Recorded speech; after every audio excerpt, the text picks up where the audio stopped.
Sorry about that. Don't know what's going on with my damn phone. Somehow it stopped. Alright, but, yep. So there's my broken spring, and yes, I had to weld this piece of shit tool because the tab broke right off, so I just glob welded it and built it up till it would grab enough. Alright, so, that being said, that part is out. Don't lose your goddamn valve retaining clips. Don't lose them. Trust me. You'll have a very bad day if you lose either one of those. And even worse, if you somehow drop it into this motor. Don't do that. There's no fix for that. Alright.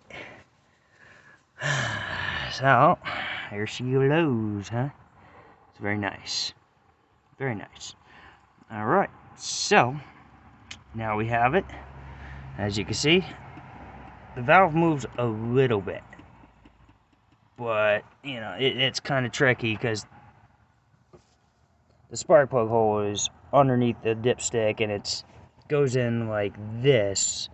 When this trick was pretty much made for 4 cylinders, dual overhead cam, where the spark plug goes directly into the head, like pointing towards the piston. This one kind of goes in like this. It's funny, but alright, now I just gotta swap the spring, put it back together, and hopefully when I start it up, there's no more misfire issue at all. I mean, that's kind of the obvious. There's no guesswork in this. I found a spring. It's in 2 pieces. It's only supposed to be 1 piece. Alright. It's Steve. I'm out. Hopefully you guys enjoy this video.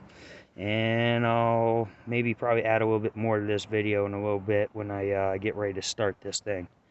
And hopefully it doesn't have the Subaru effect anymore. It's not good when a Ford sounds like a Subaru. Just saying, it's not good. Alright.